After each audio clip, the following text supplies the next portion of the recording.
함께 사도신경으로 우리 신앙을 고백하겠습니다. 전능하사 천지를 만드신 하나님 아버지를 내가 믿사오며 그 외아들 우리 주 예수 그리스도를 믿사오니 이는 성령으로 잉태하사 동정녀 마리아에게 나시고 본디오 빌라도에게 고난을 받으사 십자가에 못 박혀 죽으시고 장사한 지 사흘 만에 죽은 자 가운데서 다시 살아나시며 하늘에 오르사 전능하신 하나님 우편에 앉아 계시다가 저리로서 산자와 죽은 자를 심판하러 오시리라. 성령을 믿사오며 거룩한 공예와 성도가 서로 교통하는 것과 죄를 사하여 주시는 것과 몸이 다시 사는 것과 영원히 사는 것을 믿사옵나이다. 아멘. 함께 부르실 찬송 35장입니다.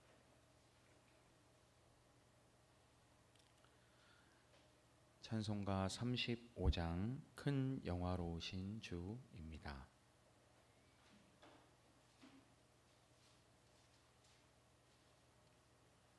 찬송 35장 함께 찬양하겠습니다.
함께 말씀 보도록 하겠습니다. 오늘 우리에게 주시는 하나님의 말씀은 구약성경 역대지하 5장 11절부터 14절까지 말씀입니다.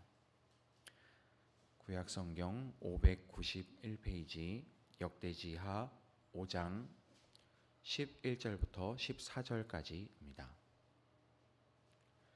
함께 한 목소리로 읽겠습니다. 제사장들이 성소에서 나올 때에 제사장들은 갈래의 순번을 가리지 않고 모두가 이미 정결 예식을 마치고 거기에 들어가 있었고, 노래하는 레위 사람들인 아삽과 헤만과 여두둔과 그들의 아들들과 친족들이 모두 모시 옷을 입고 신발제와 검은고와 수금을 들고 제단 동쪽에 늘어서고, 그들과 함께 나팔 부는 제사장 120명도 함께 서 있었다. 나팔 부는 사람들과 노래하는 사람들이 일제히 한 목소리로 주님께 찬양과 감사를 드렸다. 나팔과 심벌제와 그 밖의 악기가 한데에 어우러지고 주님은 선하시다, 그의 인자하심이 영원하다 하고 소리를 높여 주님을 찬양할 때에 그 집 곧 주님의 성전에는 구름이 가득 찼다. 주님의 영광이 하나님의 성전을 가득 채워서 구름이 자욱하였으므로 제사장들은 서서 이를 볼 수가 없었다. 아멘. 할렐루야. 오늘도 새벽을 깨워 주님의 전에 나오신 모든 성도님들을 주님의 이름으로 축복하고 환영합니다. 성령 하나님께서 이 시간도 우리와 함께 하십니다. 우리를 사랑하시고 늘 함께 하시며 힘주시고 능력 주시는 그 하나님께서 나와 함께 계시는데 그것을 알지 못하고 살아간다면 참 이 얼마나 슬픈 일일까요? 네, 그래서 늘 우리가 하나님께서 나와 함께 계신다는 것을 느끼고 경험하면서 살아간다라는 것이 참 중요한 일이죠. 그래서 하나님께서 그렇게 나와 함께 하신다라는 것을 우리가 느낄 수 있는 가장 좋은 방법, 바로 예배하는 것임을 오늘 말씀을 통해서도 우리가 살펴볼 수 있습니다. 그래서 오늘도 새벽부터 우리가 이렇게 나와서 하나님과 소통하고 또 하나님과 이렇게 교류하면서 하나님의 보좌를 내 삶으로 끌어올 수 있는 우리의 삶이 되기를 소망합니다. 그 하나님께서 나와 함께 하실 때 나와 함께 하신다라는 것을 내가 의식하고 느끼며 살아갈 때 우리의 삶의 모든 문제를 주님께서 맡아주시고 해결해 주실 것을 또한 믿습니다. 그래서 오늘 우리가 말씀을 통해서 이 예배라는 것의 유익함과 또한 뿐만이 아니라 이 예배라는 것의 본질에 대해서 함께 또 나누고자 합니다. 예배는 단순한 이 종교적인 의식행위가 아니다라는 것을 오늘 말씀을 통해서도 우리가 살펴볼 수 있습니다. 이 가장 중요한 예배의 본질은 하나님께서 우리에게 찾아오신다라는 것, 하나님께서 우리 가운데 이 오시는 자리라는 것이 가장 중요한, 또 우리가 이 예배를 통하여 볼 수 있는 예배 가운데 일어나는 가장 핵심적인 일이라는 것을 볼 수 있는 것이죠. 즉, 이 예배라는 것 자체가 하나님의 임재의 시간이다라는 것입니다. 이 역대하 5장은 우리가 오늘 함께 보고 있는데, 솔로몬이 이 성전을 완공하고 언약궤를 지성소에 모셔드린 이후에 이 하나님께서 영광 가운데 이 공동체 예배에 임하시는 장면을 기록한 이 본문입니다.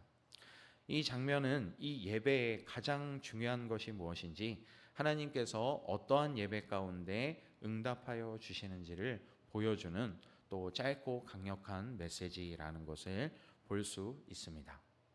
그래서 먼저 우리가 정결함으로 준비된 예배가 중요하다라는 것을 볼 수 있습니다. 개인적인 이 정성, 정말 하나님을 내 삶 가운데 모셔드리고자 하는 그 정성이 필요하다라는 것을 우리가 볼 수 있죠. 11절 말씀을 통해서 그것을 볼 수 있습니다. 제사장들은 갈래 순번을 가리지 않고 모두가 이미 정결 예식을 마치고 거기에 들어가 있었다라는 것을 볼 수가 있죠. 이 갈래라는 말이 무언가 특별한 의미가 있나 해서 찾아보았는데, 갈래라는 것은 분할, 조, 반열이라는 이런 뜻을 가지고 있습니다. 즉 모둠이라는 것이죠. 이 순번이 제사장들은 정해져 있었다고 합니다. 이 제사장들의 숫자에 따라서 24개의 조로 나누어서 이 성전을 섬기는 그런 업무를 담당하고 있었다라고 하는데, 그래서 우리가 알다시피 이 순번을 정해놓고 근무를 하게 된다면 그 근무에 임하는 사람이 있고 비번인 사람들이 있게 마련이죠. 그런데 그 순번을 가리지 않고 이렇게 정해진 대로 이번에는 너 차례고 이번에는 내 차례고 하는 것이 아니라, 그 정해진 것과 상관없이 모두가 이미 정결 예식을 마쳤다라는 것, 즉 평소와는 다르게 평소 예배 때 이 제사장들이 돌아가면서 이 예배를 섬겼던 것과는 다르게 모든 제사장들이 다 함께 들어가서 이미 정결 예식을 마치고 예배의 준비를 마치고 기다리고 있었다라는 것이죠. 그래서 이 공동체 모두가 하나님 앞에 나가기 위한 철저한 준비를 하고 있었다라는 것을 볼 수 있습니다. 이미 개개인이 모두가 이 예배를 드리기 위한 준비를 다 하고 있었다라는 것이죠. 물론 이 예배가 보통의 예배와는 좀 다르긴 했었던 것을 우리가 볼 수 있습니다. 금방 제가 이 설명해 드린 대로 이 이스라엘 공동체 자체가 지금 성전을 새로 세우고, 그리고 그 성전 가운데 하나님의 임재의 상징인 언약궤를 모셔놓고서 그리고 이제 드리는 예배였기 때문에 그 어느 때 드렸던 예배와는 좀 더 다른 모습이긴 했을 것입니다. 그런데 어쨌든 이 개개인 모두가 이 예배를 위한 준비를 마치고 있었다라는 것, 이것이 우리가 상당히 눈여겨 볼 만한 그런 대목인 것입니다. 오늘날에도 우리가 공동체 예배를 드리고 있는데 저마다의 생각과 저마다의 삶의 모습과 그리고 저마다의 환경을 가지고 우리가 이 성전에 모이게 되죠. 그리고 예배를 드리게 됩니다. 그래서 우리가 오늘 이 말씀을 11절 말씀을 통해서 생각해 보아야 하는 것은, 이 정말 정성을 다하여 하나님 앞에 나가야 되는구나. 그 정성이라는 것이 목사님만 필요한 것도 아니고 장로님만 필요한 것도 아니고 어떤 권사님만 어떤 집사님만 필요한 것도 아니고 우리 모두가 다 동일하게, 아이들로부터 해서 노인들에 이르기까지 다 동일하게 이 하나님을 향한 그 마음이 필요하구나, 삶의 예배가 필요하구나라는 것을 우리가 생각해 볼 수 있다라는 것이죠. 요즘 말로 표현을 하자면 정말 영혼 없이 예배하는 것을 하나님께서 기뻐하시지 않는다라는 것을 기억해야 하는 것입니다. 이 개개인 모두가 정결한 마음과 준비된 태도를 가지고 하나님 앞에 나가야 한다라는 것이죠. 점점 우리 공동체 예배에 이런 모습들이 사라져가는 것이 아닌가라는 그런 생각도 또 해보게 됩니다. 예전에 이 어르신들을 보면 주일날 아침에 이 목욕하는 가정들도 참 많이 있었고, 그리고 또 헌금을 준비할 때 그 돈을 빳빳하게 다려가지고 이렇게 준비하는 모습도 볼 수 있었습니다. 물론 그런 모습들이 다 이 맞다라는 것보다는 그렇게 정말 예배를 드리기 위해서 이 정성으로 준비했던 그 모습들이 우리의 삶에, 오늘날 우리의 삶에 얼마나 있는가라는 것을 우리가 또 돌아볼 필요가 있다라는 것이죠. 그래서 우리도 오늘날 우리도 예배에 나아가기 전에 이 마음을 정결하게 하고, 그리고 또 회개하는 것, 하나님께로 돌이키는 것, 그리고 또한 그러한 경건의 준비가 필요하다라는 것을 기억해야 합니다. 하나님께서는 이 예배 가운데 준비된 자에게 임하신다라는 것 또한 우리가 기억해야 하는 이 대목이다라는 것이죠. 그래서 하나님의 임재는 이 거룩함을 향한 갈망 위에 임한다라는 것. 그렇다면 그 거룩함이 무엇인가라는 것 또한 우리가 좀 생각해 보아야 하는데, 제가 방금 이야기했던 것은 이런 어떤 노력, 행위적인 것들이 좀 포함되어 있기는 합니다. 뭐 목욕을 한다든지 뭐 돈을 다린다든지, 하지만 그런 것이 그 행위 자체가 중요하다라는 것이 아니라 그 마음이 중요한 것이죠. 주님을 향한 것, 그리고 또한 더 중요한 것은 내 노력으로 인한 준비가 아니라 주님을 의지하는 것이 더욱더 중요하다라는 것입니다. 내가 할 수 있습니다 하는 그 마음으로 나가는 것이 아니라 저는 할 수 없습니다, 하나님의 도움이 필요합니다, 하나님께서 내 삶에 임재해 주셔야 합니다 라는 것, 정말 나는 못합니다. 이 맡겨드리는 것이 필요하다라는 것이죠. 그리고 이것을 제사적인 말로, 의식적인 말로 좀 표현을 한다면 예수님의 보혈을 바르는 그 과정이 필요하다라는 것입니다. 언뜻 들으면 좀 끔찍해 보이는 그런 얘기처럼 들릴 수 있지만 옛날 제사 때에도 다 행하던 일들이죠. 어린 양을 잡아서 그 피를 그 제사 기물에 바르고, 그리고 또한 제사장들이 귓볼에 바르고 했던 그러한 행위들, 즉 정결하게 거룩하게 준비하는 과정들이 필요하다라는 것. 그 거룩함이라는 것은 제가 말씀드린 어떤 행위들을 통한 것이 아니라 그 마음의 준비, 하나님께로 나아가고 돌이키고 하나님께 내 삶을 맡겨드리는 것이 오늘날 우리가 예배를 드림에 있어서 반드시 필요한 행위다라는 것입니다.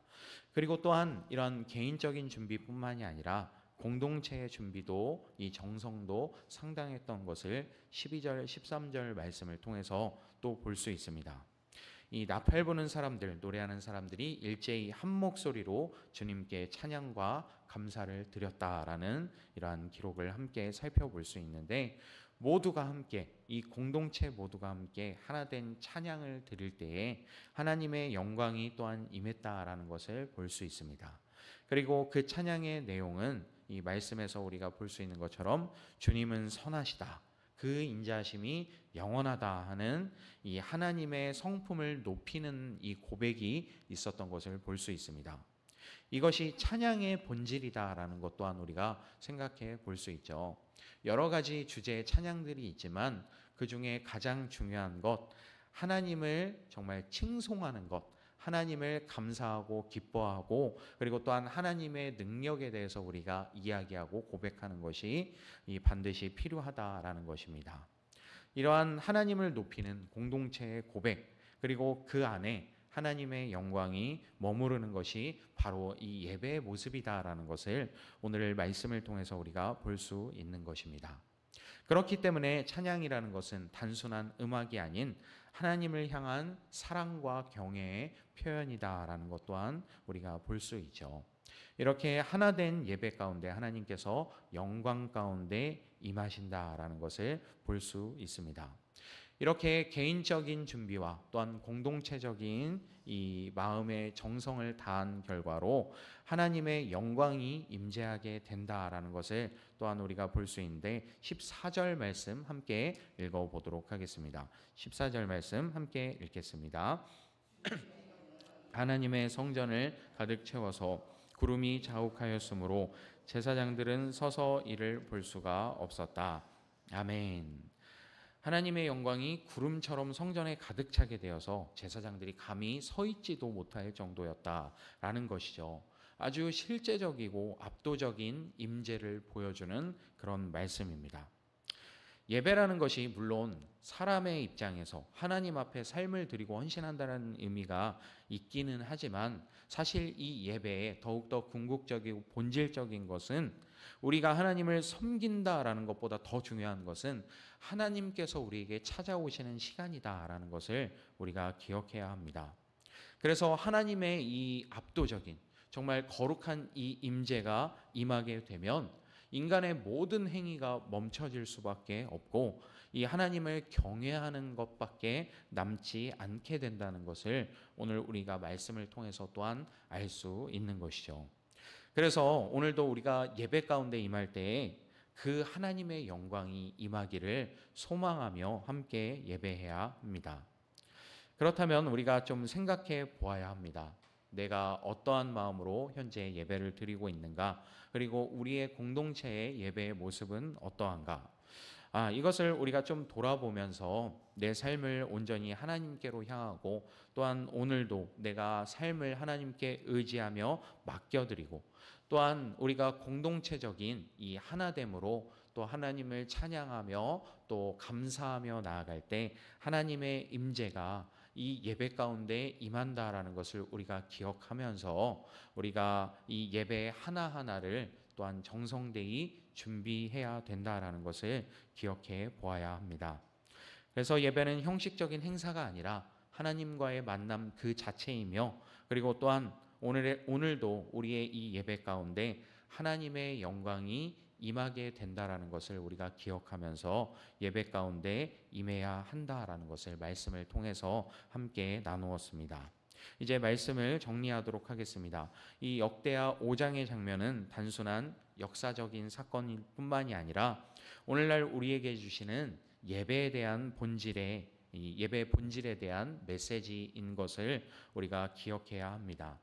그래서 하나님께서는 이 정결함으로 준비된 자에게 그리고 또한 하나 된 이 공동체의 찬양 가운데 임하신다라는 것, 이 경외하는 마음 위에 하나님께서 임재하신다는 것을 기억하면서 오늘날 우리의 예배가 이러한 모습의 예배가 되기를 소망하며 이 정말 예배 하나하나를 정성으로 준비하게 되는 저와 여러분의 삶이 되기를 주님의 이름으로 축복합니다. 잠시 기도하겠습니다. 사랑과 은혜가 충만하신 하나님 아버지, 오늘도 우리가 예배의 이 시간에 주님을 만나며 주님 앞에 나아가게 되는데 다시금 이 예배의 본질에 대해서 돌아보고 나눌 수 있도록 인도하여 주시니 감사합니다. 우리의 예배가 형식적인 그런 어떤 제사가 아니라 정말 하나님께서 실질적으로 임재하시는 자리가 될 수 있도록 인도하여 주시옵소서. 우리 한 사람 한 사람이 정결한 마음으로 주님 앞에 나아가고 또한 우리 공동체가 하나된 찬양으로 주님 앞에 나아가고 또한 주님의 영광을 갈망하면서 주님을 맞이하러 나아갈 수 있는 이 예배의 자리가 될 수 있도록 인도하여 주시옵소서. 오늘도 우리 가운데 충만히 임재하실 하나님을 기대하고 소망합니다. 우리 주님 예수 그리스도의 이름으로 기도합니다. 아멘. 하늘에 계신 우리 아버지여, 이름이 거룩히 여김을 받으시오며 나라에 임하시며 뜻이 하늘에서 이룬 것 같이 땅에서도 이루어지이다. 오늘날 우리에게 일용할 양식을 주옵시고 우리가 우리에게 죄 지은 자를 사하여 준 것 같이 우리 죄를 사하여 주옵시고 우리를 시험에 들게 하지 마옵시고 다만 악에서 구하옵소서. 되게 나라와 권세와 영광이 아버지께 영원히 있사옵나이다. 아멘.